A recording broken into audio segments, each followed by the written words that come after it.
यहां अमेरिका का राष्ट्रपति भी मास्क लगा के फिरते हैं। अभी भी चीन में मालूम नहीं है कि कोरोना की लड़ाई लड़ पाए कि नहीं लड़ पाए।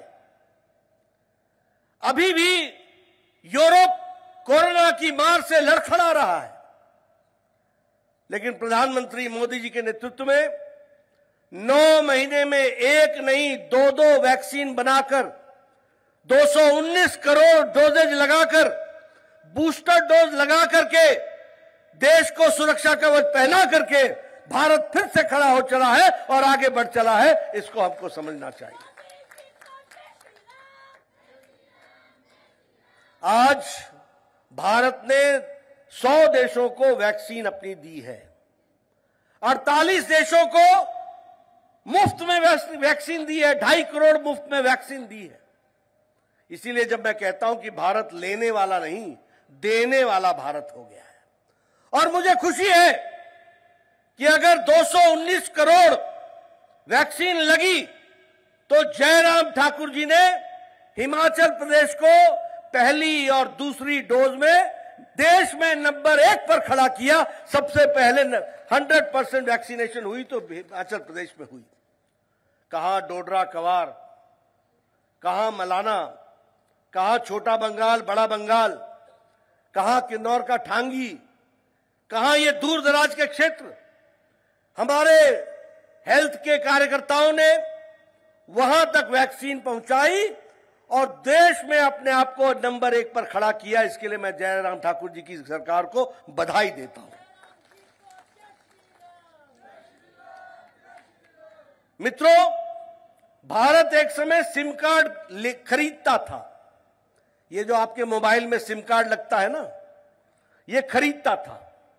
आज भारत देने वाला हो गया और हम बेचते हैं, खरीदते नहीं हैं, दुनिया को बेचते हैं। ये हमारी स्थिति आ गई है।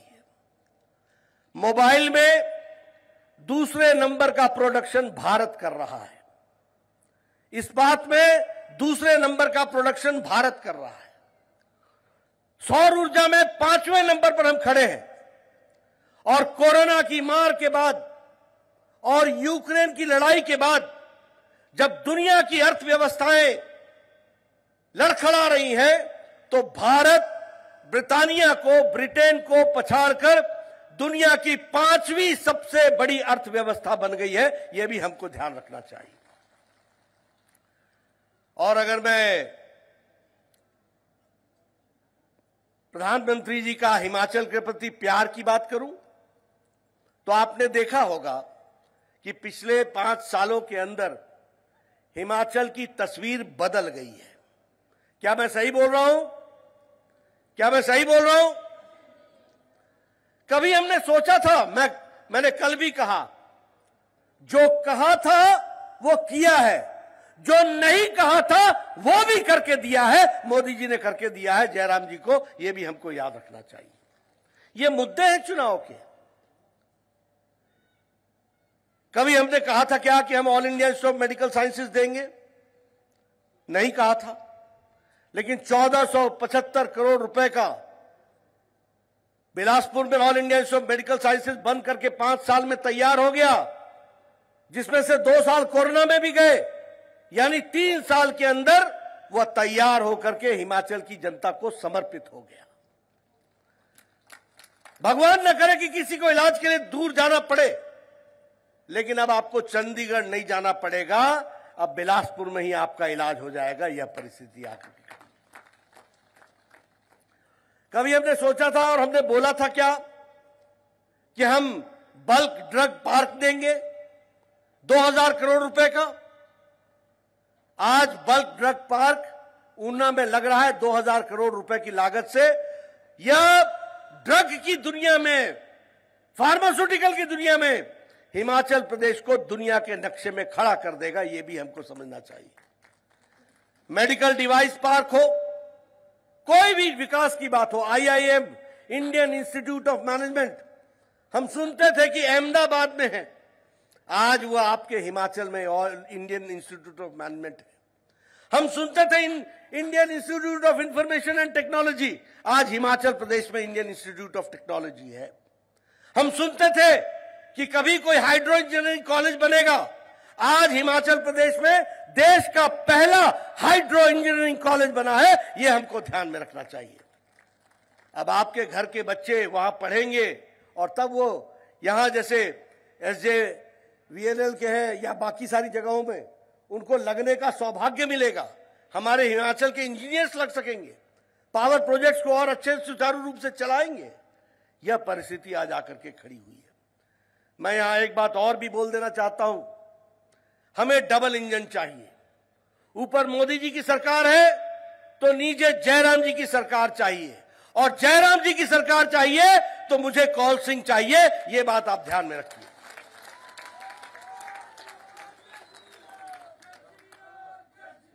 और किस लिए चाहिए?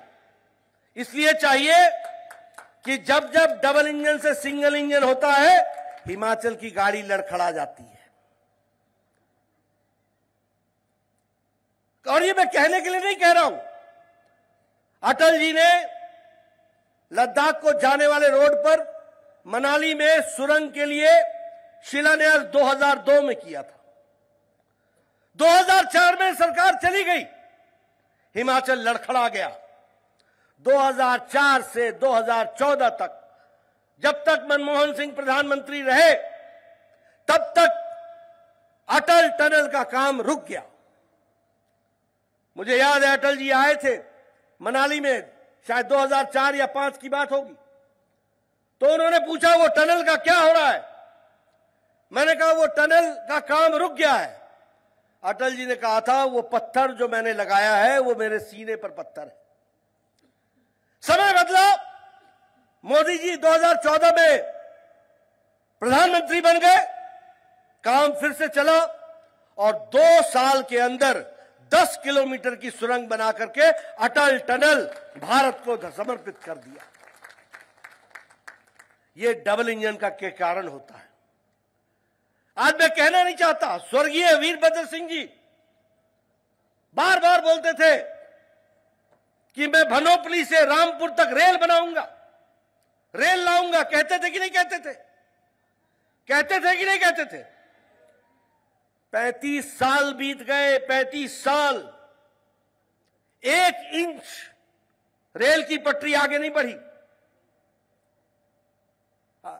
हमारे मोदी जी आए, मोदी जी ने 2015 में, और पत्रकार मेरी बात को नोट कर ले, कैबिनेट कमेटी ऑन सिक्योरिटी, ये भारत के मंत्रिमंडल की छोटी सी समिति होती है जिसमें प्रधानमंत्री उसको चेयर करते हैं। भारत का रक्षा मंत्री उसमें होता है, भारत का विदेश मंत्री उसमें होता है, भारत का वित्त मंत्री उसमें होता है, भारत का गृह मंत्री उसमें होता है। वह सिक्योरिटी की क्लियरेंस देते हैं।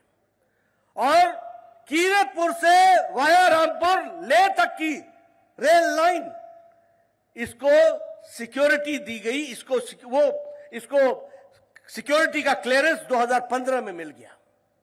2015 से लेकर 2017 तक हमें जमीन नहीं मिली, कंपनसेशन नहीं मिला। 2017 में जयराम जी की सरकार आई, उसको कंपनसेशन मिल गया, काम शुरू हो गया, लोगों को जमीनों का पैसा मिल गया। अब 2024 तक बिलासपुर तक रेल लाइन पहुंच जाएगी और आगे ले तक जाएगी, यह हमको समझना होगा। मैं बोलना नहीं चाहता, हमें हाइड्रो इंजीनियरिंग कॉलेज मिला था, हमारी सरकार चली गई, धूमल जी की सरकार चली गई, मैं MP बन करके दिल्ली चला गया, वहां वीरप्पा मोइली होते थे पावर मिनिस्टर। वैसे वो पेट्रोलियम मिनिस्टर थे, लेकिन उनके पास पावर का भी चार्ज था। मैंने बोला ये हाइड्रो इंजीनियरिंग कॉलेज खोलना है, आप आइए शिलान्यास कीजिए। उन्होंने कहा हम तो आना चाहते हैं, लेकिन आपकी प्रदेश की सरकार नहीं चाहती है। हमने कहा समय आएगा, न तुम रहोगे न नीचे तुम्हारी सरकार रहेगी। ऊपर मोदी जी बने, नीचे जयराम ठाकुर, उस समय धूमल जी बने। काम शुरू हुआ और काम शुरू होकर के आज हाइड्रो इंजीनियरिंग कॉलेज मिल गया। इसलिए मित्रों, डबल इंजन की सरकार का अपना महत्व है। और मैं एक बात और भी आपको कहना चाहता हूं, यह वोट सिर्फ कौल सिंह को MLA बनाने का नहीं है। यह मेरी बात को सिर्फ रखने का नहीं है कि चलो नड्डा जी आए तो हम उनकी बात सुनते हैं। ये हमारे लिए मत करना, लेकिन अपने हक और हुकूक के लिए लड़ना है तो आपको कौल सिंह नेगी को ही लेके आना पड़ेगा। इसको हमको समझना चाहिए। ये आपके हकों की लड़ाई है। बताइए, 1,90,000 शौचालय बने कि नहीं बने? बने कि नहीं बने? और सारे देश में 12 करोड़ शौचालय बने।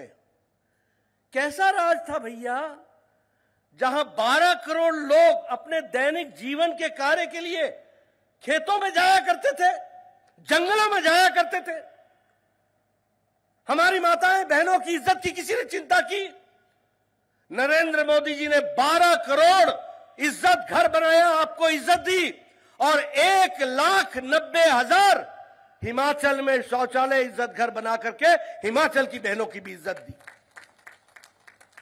उनको मुख्य धारा में शामिल किया, उनको ताकत दी। आप बताइए, आप जंगलों में जाकर के लकड़ी काट करके लाती थी कि नहीं लाती थी? बहनें लाती थी कि नहीं लाती थी? सुबह 5 बजे उठना पड़ता था कि नहीं उठ पड़ता था? और जा करके पेड़ पर चढ़ करके आप लकड़ियां काट के सर पर बोझा उठा करके फिर उसको सुखा करके फिर चूल्हा जलाती थी और फूकनी से लेकर के धुएं के बीच में आग जलाती थी। मैं ठीक बोल रहा हूं? प्रधानमंत्री मोदी जी ने आपको 9 करोड़ गैस के चूल्हे और सिलेंडर देकर, और उसमें 9 करोड़ चूल्हे तो दिए ही दिए, साथ में यहां पर हिमाचल सुविधा योजना के तहत लाखों के हिसाब से जयराम ठाकुर ने भी आपको गैस के सिलेंडर और चूल्हे दिए। आज हिमाचल प्रदेश में कोई घर नहीं है जहां लकड़ी का चूल्हा हो और लकड़ी से खाना बनता हो। आज गैस के चूल्हे हैं और हमारी माताएं बहनें लाइटर से जलाती हैं, 5 मिनट में चाय बनाती हैं और आधे घंटे में खाना बना करके तैयार।